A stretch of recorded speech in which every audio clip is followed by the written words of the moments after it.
Break पर स्वागत मु लोपामुद्रा आपण देखुछंती कलिंग भारत देखिबा वर्तमान समय देश एवं राज्यर गुरुत्वपूर्ण खबर जहाँ प्रति सेकेंड रे आपणक पाख आखरे एवं देश दुनिया रे घटी थाए जहाँ को हमें कहि थांती राजनीति।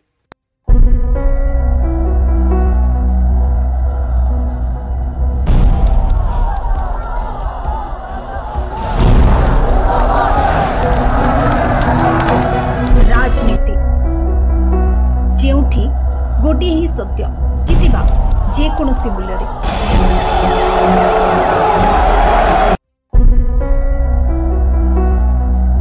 राजनीति देखा राज्य राजनीतिर कथा मुख्यमंत्री मोहन चरण माझी रही प्रतिक्रिया से डीएफओ सम्मेलन में जोग देथिबा बेले कहिसंती जे आवश्यक पड़िले जंगल इनफॉर्मर हेबे आदिवासी एवं किछि अधिकारी एभली अछंती जे मानकर ठकिबा मनोभाव अछि तबे सेमानक मनोभाव से माने बदलांतु कारण सेमानक मनोभाव पई कोटिए गोटे संस्था बा विभाग पूरा बदनाम हेउछि। समुद्र बेलाभूमि अंचल मानकरे हेंताଳ बण जो अछि ताकू वृद्धि करिवा पई जो योजना सब रखा जाउतला तार मध्य वृद्धि घटिछि सेतिरे 1.55 वर्ग किलोमीटर हेंताळ बण मध्य तार वृद्धि घटी पारिछि एवं विशेष करी बड़ कथा होछि जंगल वृद्धि तार सुरक्षा एवं जंगलर निया को किभली भाबरे रोका जाई पारिबो ताहा उपरे सबुठारु बड़ फोकस करा जाउछि। आजिर जो वनखंड अधिकारी मानकर जो सम्मेलन चली सम्मेलन गोटे बड़ फोकस करा जाई पारि एवं विशेष करिकी आम ये जंगल विभाग तरफरु वृक्षरोपण कार्यक्रम को आमे प्राधान्य देइछु एवं गत आर्थिक वर्ष रे विभिन्न स्थान मानकरे राज्य रे वनीकरण क्षेत्र रे 30,750 हेक्टर अंचल विभाग पक्षरु पाखापाखि 2 कोटी चारारोपण करा जाइछि।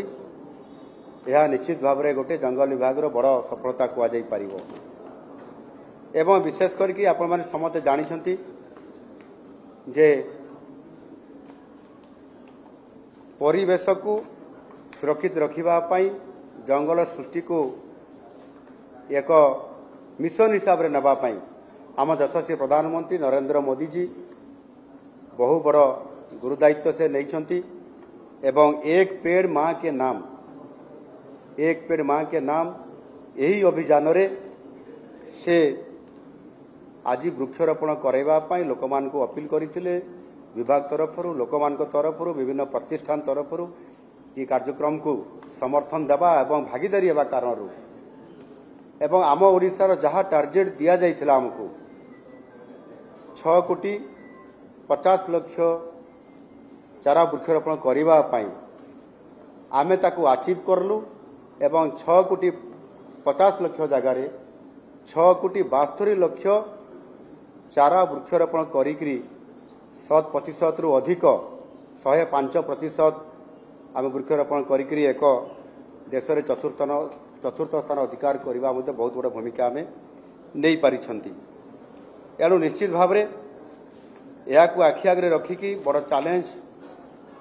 हिसाब रे आमे पुणी चलित आर्थिक वर्ष रे आमे नैचु सेतिरे आउ कोटी अधिक बढ़े 7.5 कोटी चारा वृक्ष रोपण करबा पई आमे लक्ष्य रखिछु एवं गोटिए मासिव ड्राइव करिया पई मध्ये आमे योजना करिछु। गत किछि दिन पूर्व याको मो एक बैठक आह्वान डाकिथिली एवं सेतिरे निष्पत्ति नैचु ए विभाग तरफरु एवं समस्त को एथिरे संपृक्ति करा जिवो सेथिरे सरकार विभाग ई वन विभाग ता सहित सरकार विभिन्न विभाग स्कूल कॉलेज प्रतिष्ठान अनुष्ठान एनजीओ एवं तांको सहित मध्य व्यक्ति विशेष रे समस्त को इन्वॉल्व करा जिवो एवं प्रेस मीडिया भाई मान को मध्य तितरे संपृक्त करा जिवो। समुद्र बेलाभूमि अंचल मानकरे हेंताळ बण जो अछि ताकू वृद्धि करिवा पई जो योजना सब रखा जाउतला तार मध्य वृद्धि घटिछि सेतिरे 1.55 वर्ग किलोमीटर हेंताळ बण मध्य तार वृद्धि घटी पारिछि एवं विशेष करी बड़ कथा होछि जंगल वृद्धि तार सुरक्षा एवं जंगलर निया को किभली भाबरे रोका जाई पारिबो ताहा उपरे सबुठारु बड़ फोकस करा जाउछि। आजिर जो वनखंड अधिकारी मानकर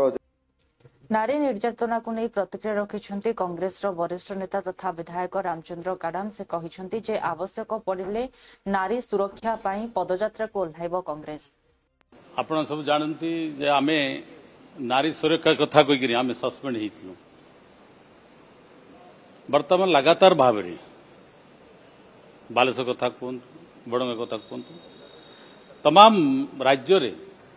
झियो माने नारी माने सुरक्षित नाहांती विधानसभा मध्य बर्तमान कौन पाई डाकू नाहांती बा कौन असुविधा होईची किंतु बर्तमान अगस्ट मासरे होई जबा कथा किंतु सरकार कथा निष्पत्ति कौन नौचुंती आमे किंतु आम दल निष्पत्ति नहीं माँ मानकर झील मानकर ओडिशार स्वर हम ओडिशार लोकंकर समस्या को आम उत्थापन करूँ विधानसभा भितर हो विधानसभा बाहर हो निश्चित भाव आम माँ मान सुरक्षित न हवा पर्यटन तो हाउस कमिटी चाहिए से आमको सस्पेंड करागला बर्तमान आप देखिए लगातार भाव में झील मानकर असुरक्षित राज्य आईन श्रृंखला व्यवस्था अवस्था हो गलानी कौन प्रकार सरकार मध्य तत्परता प्रकाश जदि होता हुए तो आम झील मैंने जो बालेश्वर है कि बणगा है हुए तो हो पारि ना कि हाउस कमिटी तो होता ताले ये समस्या गुड़ाक अंतत बोधे कम हो जाता किंतु राज्य सरकार बा आम से ध्यान देले ना ओडिशार मुख्यमंत्री से निजे आगे आसतु ये जो बर्तमान बारंबार जो आईन कोहल नहीं जो बर्तमान चली माँ मान झील मान असुरक्षित हो सरकार कदम नवा कथा जदि न ने आगामी दिन में निश्चित भाव कांग्रेस पदयात्रा नहीं तमाम राज्य आम माँ सुरक्षा स्वर उत्तोलन करूँ पदयात्रा करूँ प्रदर्शन निश्चय करूँ परफॉर्मेंस जब भल नहीं सरकार जानतु कौ कौ डिपार्टमेंट रे किए परफॉर्मेंस दे पारना आउ सरकार वर्तमान जो अच्छा सरकार मत परफॉर्मेंस किभली अच्छी राज्य सारा अनुभव कले तेणु सरकार मत परफॉर्मेंस भल देवा दरकार डिपार्टमेंट जो परफॉर्मेंस जो कर्मचारी जो अच्छा से मांगी बर्तमान सरकार बर्तमान परफॉर्मेंस किभली भाव में अच्छी आउ परफॉर्मेंस डिपार्टमेंट जो अच्छा कर्मचारी सेक्रेटरी टू नहीं समस्त अच्छा से परफॉर्मेंस जो मांगा फल सरकार परफॉर्मेंस राज्य सारा लोक बर्तमान अनुभव कर पारना जे सरकार पूरा सशक्त अच्छी बोली तेणु सरकार आगे परफॉर्मेंस राज्य को सुरक्षा राज्य विकास राज्य लोकंर जीवनधारा आगे आसत आपण सब जानती जे आमे नारी सुरक्षा कथा कहिकरी आमे सस्पेंड हेतिलु सरकार को क्रियाशील कराइबा को आहुरी अनेक कार्य आरंभ करा जायछि एवं किछि दुर्नीतिखोर अफिसर अछन्ति जेमानक ऊपर दृढ़ कार्यानुष्ठान दिया जायछि आगको मध्ये आहुरी दृढ़ कार्यानुष्ठान ग्रहण करा जिवो बोली कहिसन्ति बीजेपी नेता अशोक महांती। निश्चित भाव में सरकार नुआ आशा और नुआ भरसा नहीं आसी 4.5 कोटी ओडिया प्रभु जगन्नाथ आशीर्वाद कर आम आहरी क्रियाशील हाँपी चाहूँ माननीय मुख्यमंत्री नेतृत्व में आम 2036 सुधा विकसित ओडिशा करूँ से स्वप्न देखीचु और साकार करूँ सी आनुषंगिक समस्त व्यवस्था करा बजेट में अधिक टंका व्यवहृत कराई विशेषकर कृषि शिक्षा स्वास्थ्य आदिवासी उन्नयन ये समस्त क्षेत्र में ये सरकार काम आरंभ कर जी योजना सब तैयारी ताकू क्रियान्वयन करने ताकू लोक पाखे पहुँचापी सरकारी कर्मचारी सहयोग आवश्यकता अच्छी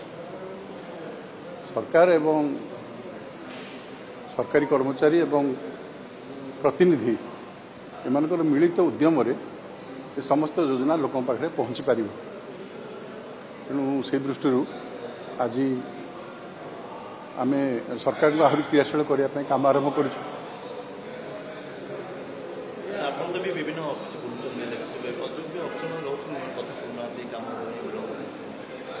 अच्छा किसी अयोग्य अफिसर अच्छा अस्वीकार करा जो मैंने अयोग्यतार पास कर सारी से अभ्यास दिज्व किसी दोहरा नहीं माननीय मुख्यमंत्री बहुत सख्त अच्छा कार्यानुष्ठान ग्रहण कर बारंबार कहते जो मैंने सहयोग न करने मनस्थिति कर ତାଙ୍କର ମନକୁ ପରିବର୍ତ୍ତନ କରନ୍ତୁ ଏବଂ ସରकारକୁ ସହଯୋଗ କରନ୍ତୁ। ଯେଉଁମାନେ ଗୋଟେ ପ୍ରି ଅକୁପାଏଡ୍ ହେଇକି ଅଛନ୍ତି ସେମାନେ ଏଥିରୁ କ୍ଷାନ୍ତ ରହିବା ଉଚିତ। ତାଙ୍କ ମନରୁ ସେ ଭାବନାକୁ ଦୂରେଇବା ଉଚିତ। କାହିଁକି ନା ସରକାରଙ୍କ ଯେଉଁ ଯୋଜନା ଅଛି ସେ କାର୍ଯ୍ୟକାରୀ କରିବା ପାଇଁ ସମସ୍ତଙ୍କର ସହଯୋଗର ଆବଶ୍ୟକତା ଅଛି। ସବୁ ଜିନିଷ ଅର୍ଡ଼ରରେ ହୁଏ ନାହିଁ, କିଛି ଜିନିଷ ବୁଝାମଣା ମାଧ୍ୟମରେ ହୁଏ, କିଛି ଜିନିଷ ଆଲୋଚନା ମାଧ୍ୟମରେ ହୁଏ। ତେଣୁ ଏ ସମସ୍ତ ପଦକ୍ଷେପ ମାନନୀୟ ମୁଖ୍ୟମନ୍ତ୍ରୀ ନେଉଛନ୍ତି। ଆକୁ ଆହୁରି ଦୃଢ଼ ପଦକ୍ଷେପ ନେବେ ଶାସନକୁ ସଜାଡ଼ିବା ପାଇଁ, ଓଡ଼ିଶାକୁ ସଜାଡ଼ିବା ପାଇଁ ତାଙ୍କର ପ୍ରୟାସକୁ ଆମେ ସମସ୍ତେ ସମର୍ଥନ କରୁଛୁ।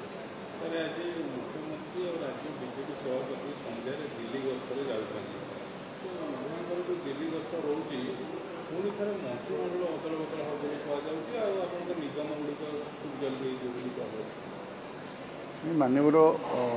ମୁଖ୍ୟମନ୍ତ୍ରୀ ଏବଂ ସମ୍ମାନୀୟ ରାଜ୍ୟ ସଭାପତି ଉଭୟ ସାଂଗଠନିକ ଦୃଷ୍ଟିରୁ ମଧ୍ୟ ବିଭିନ୍ନ ଆଲୋଚନା ଚର୍ଚ୍ଚା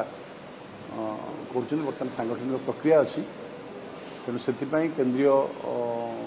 ନେତୃବୃନ୍ଦ ସହିତ ଆଲୋଚନା କରିବା ପାଇଁ ବିଭିନ୍ନ ସ୍ତରରେ ଯାଉଛନ୍ତି। ବାକି ମନ୍ତ୍ରିମଣ୍ଡଳ କଥା ଏବଂ ଅନ୍ୟାନ୍ୟ ନିୟୋଗଙ୍କ କଥା ଇଏ ମାନ୍ୟବର ମୁଖ୍ୟମନ୍ତ୍ରୀଙ୍କର ଇଚ୍ଛାଧୀନ ବ୍ୟାପାର ଏବଂ ସେ ଯେତେବେଳେ ଚାହିଁବେ ଯେଉଁ ସମୟରେ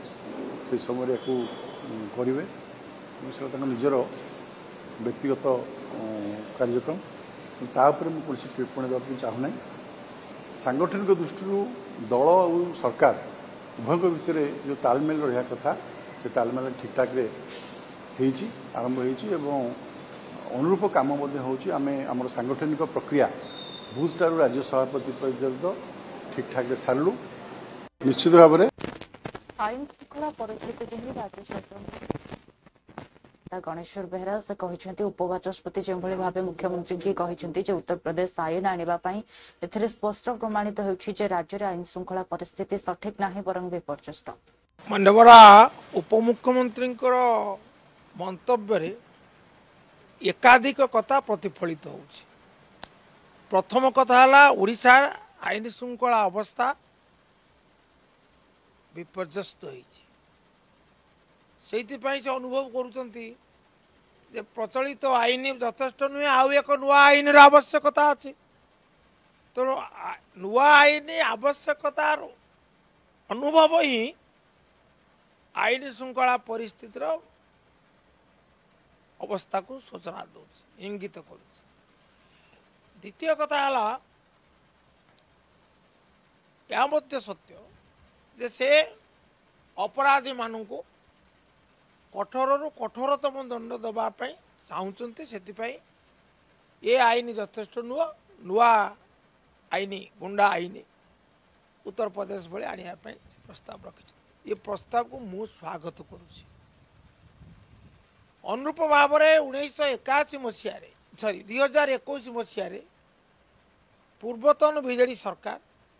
ଏପରି ଏକ ଆଇନ ଆଣିବା ପାଇଁ ଯୋଜନା କରିଥିଲେ ଏବଂ ସେଥିରେ ଅନେକ କଠୋରତମ ବ୍ୟବସ୍ଥା ମାନ ମଧ୍ୟ ଥିଲା। 7 ବର୍ଷ କାଳ ଜେଲ ଦଣ୍ଡ ହେବ, ସମ୍ପତ୍ତି ଜିଲ୍ଲା ମାଜିଷ୍ଟ୍ରେଟ୍ ମାନେ ତାଙ୍କ ବାଜ୍ୟାପ୍ତ କରିପାରିବାର କ୍ଷମତା ଥିଲା। ଯେଉଁ ଅଫିସର ମାନେ ସହଯୋଗ କରିବେ ସେମାନେ ଆବେଟର ଭାବରେ ସେମାନେ ଦଣ୍ଡିତ ହେବେ, ଏସବୁ ବ୍ୟବସ୍ଥା ଥିଲା। କିନ୍ତୁ ତାହା ଆଇନରେ ପରିଣତ ହେଇନି, ତାହା ରହିଗଲା। ତେଣୁ ଆଜି ଯଦି ସେପରି ଏକ ଆଇନ ଆସେ ନିଶ୍ଚିତ ଭାବରେ ଆମେ ସ୍ୱାଗତ କରିବୁ।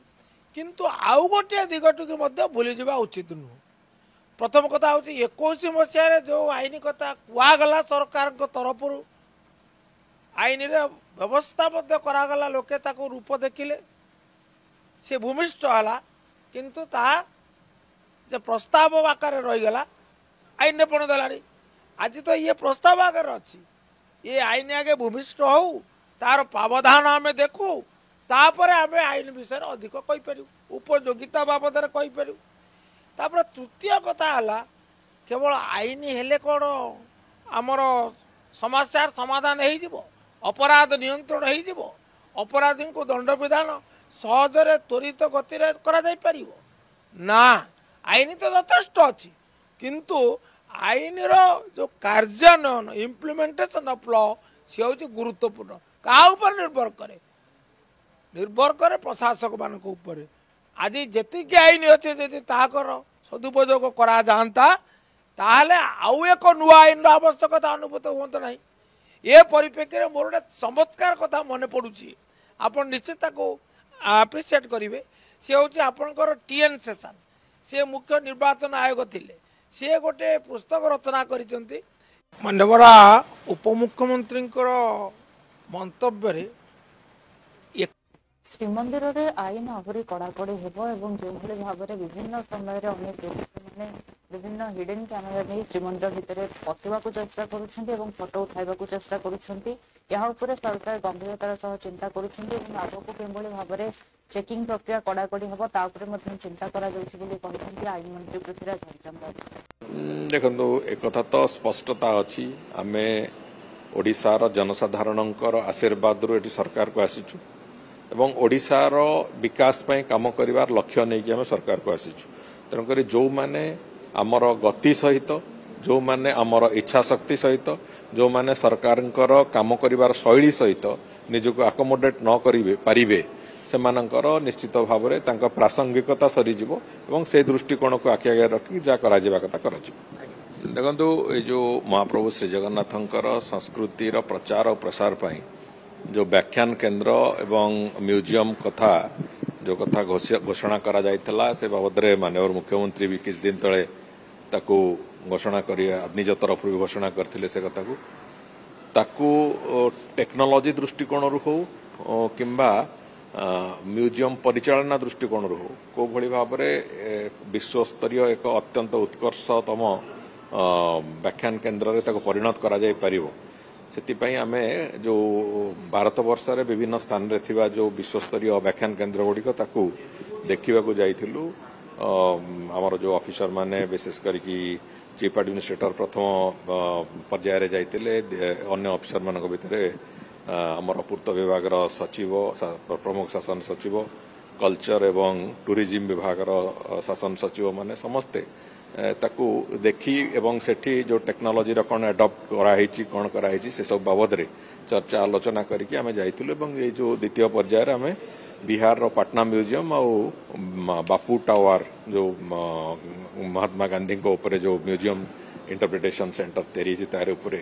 आमे ताको देखिलु सेठी जो तांकर अधिकारी मानक सहित विशेष भाव में टेक्नोलॉजी बाबद रे एवं केमिति क्यूरेट केमिति करूचंती केमिति कंजर्व करचंती से सब बाबद रे चर्चा आलोचना हेछि एवं ताकू आधार करिकी आमे भी जो कंसल्टेंट माने जो माने सब विश्वस्तरीय व्याख्यान केंद्र म्यूजियम गुड़िक से माने जो माने करिचंती सेमानंकु आमे तांको बाबद रे टेंडर एई मास भितर आमे करिवु एवं टेंडर करिया परे आमे चेष्टा करूचु चलित वर्ष जेमिति से काम आरंभ हबो व्याख्यान केंद्र गुड़िकर तेकर से भली भाव में आमे तार प्रक्रिया आरंभ करूचु एवं मु भाबुची आमे 2027 शेष सुद्धा आमे संपूर्ण रूपे आमर जो व्याख्यान केंद्र और म्यूजियम तार संपूर्ण रूपरेख तैयारी सरिबो एवं लोके सेठी आसिले अंततः महाप्रभुंकर लीला महाप्रभुंकर संस्कृति से पूरा संपर्क रे अंततः एक संपूर्ण अवधारणा पाइबे सेठू जहाँ को नहीं कि से माने मंदिर संगे ताको कोरिलेट करिवे एवं जगन्नाथ संस्कृतिर प्रचार भी हो से बाबद रे आमे कठोर पदक्षेप नवा पई से बाबद रे आमे कथावार्ता हेछि एबे एवं से जो विशेष करिकी जो कैमेरा जो चश्मा रे लागिथिबा कैमेरा लेंस गुडी को आसुची ताकू जो माने हमर प्रवेश द्वार गुड़िक पाखे जो मैंने वाच एंड वार्ड करुँच जो पुलिस कर्मी तांको पई वास्तव में एटी गोटे कठोर काम जानिबार कष्ट अच्छी तेणुक से केवल फोटो उठेला बेले ही से लाइट जो से गोटे ब्लिंक कर जना पड़ू देखो एक अमेरिकार राष्ट्रपति डोनाल्ड ट्रंप भारत को अधिक शुल्क लगाइबा पई देथिबा धमक उपर प्रतिक्रिया रखिछन्ती शिवसेना नेता साइना एनसीस कहिछन्ती जे भारत पक्षरु मध्ये या उपरे जोरदार टिप्पणी रखा जाइछि एवं एकथा कहा जाइछि जे जो भली भाव में अमेरिका तरफ शुल्क को नहीं धमक दिया जाउछि यह अनुचित एवं भारत तरफ जे कि प्रवक्ता रहिछन्ती एवं विदेश मंत्रालय प्रवक्ता रहिछन्ती से कहिछन्ती जे राष्ट्रीय हित पई जहां आवश्यक आमे ताहा निश्चित करिवो। India has targeted the United States of America because this is not just unjustified, it's unreasonable. The Ministry of External Affairs and the government spokespersons insist that India will do whatever is necessary to safeguard our national interests and has emphasized that when we talk about sovereign right to the source of energy as per its needs, we also accuse the West of hypocrisy because highlighting now that the US and the EU continue some trade with Russia themselves, they cannot just isolate India. And this diplomatic engagement will continue on India's part. We have reiterated our commitment to open dialogue and will continue diplomatic ties to the end. Opposition has called that this is a foreign policy failure. If India had not targeted the United States of America, saying this is unjustified and unreasonable, if the Ministry of External Affairs had not taken proactive steps in the right direction to safeguard India's national interests, the opposition can target. But after having done that, making sure that economic security is of prime importance to India and continuing to highlight how the US and the EU continue trade with Russia themselves has been the propaganda of the government of the day. And as far as the opposition is concerned, please just don't sit on criticism. At times such as this, stand with the country in the diplomatic engagement, which is going to be successful. Today, it's the 6th anniversary of abrogation Article 370, and we've been seeing that the security has been beefed up in the valley. Meanwhile, Farooq Abdullah has stated that the militancy in the valley is not going to end unless and until the neighbors are the relations with the neighbors are improved. I'm glad that Farooq Abdullah has at least acknowledged that on the 6th anniversary of Article 370's abrogation, the central government is here to restore, Jammu and Kashmir's livelihood, statehood without any further delay. And if he has also acknowledged this, I think it's a step in the right direction. The government's only agenda is to celebrate the assimilation of people in Jammu and Kashmir, give employment, do away with anyone who tries to destabilize the area. And in a situation such as this, the Prime Minister has always believed that Jammu and Kashmir will be given the genuine self-governance that it deserves. Ma'am, there's continuously uproar in the parliament over SIR, that is a special intensive revision over the electoral the update which is going in Bihar.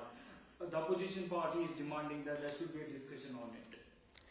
The SIR is absolutely foolproof.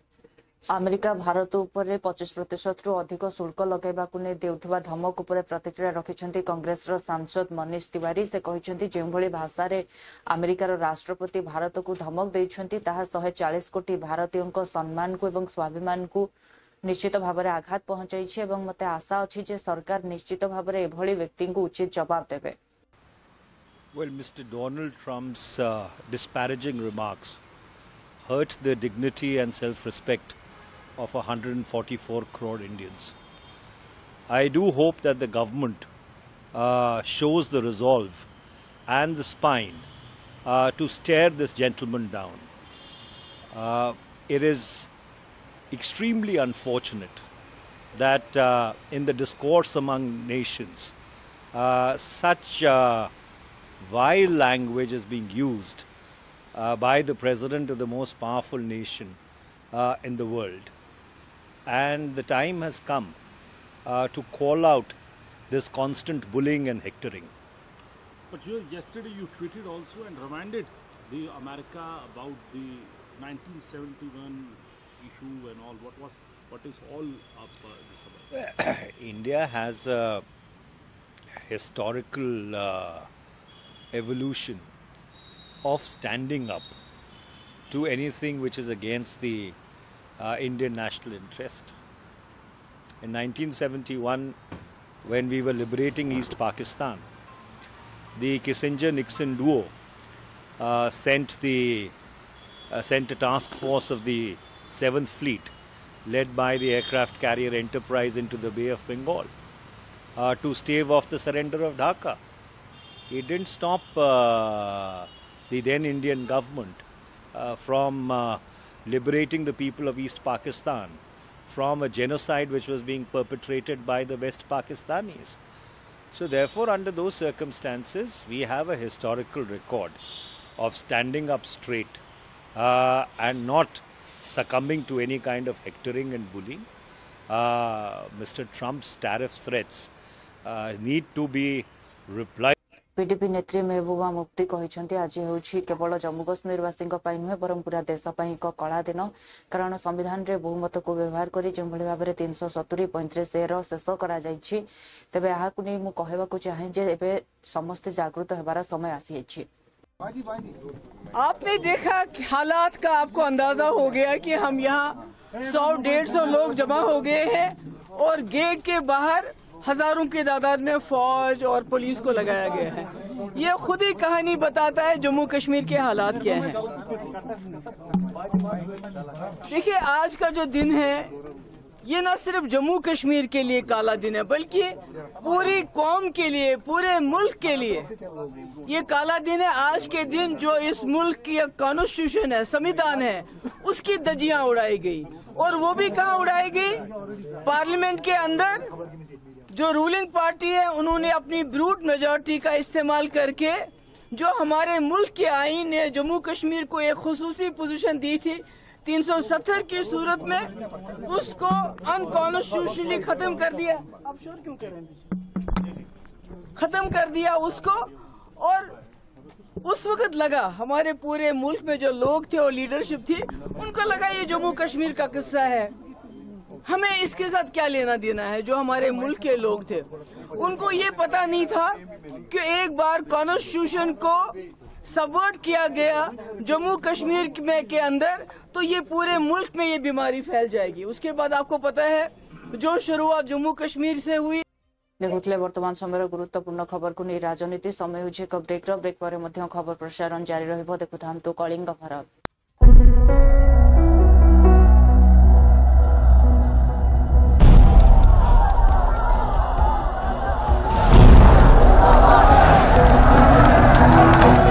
राजनीति जेउठी गोटे ही सत्य जितिबा जे कोनोसी मूल्य रे।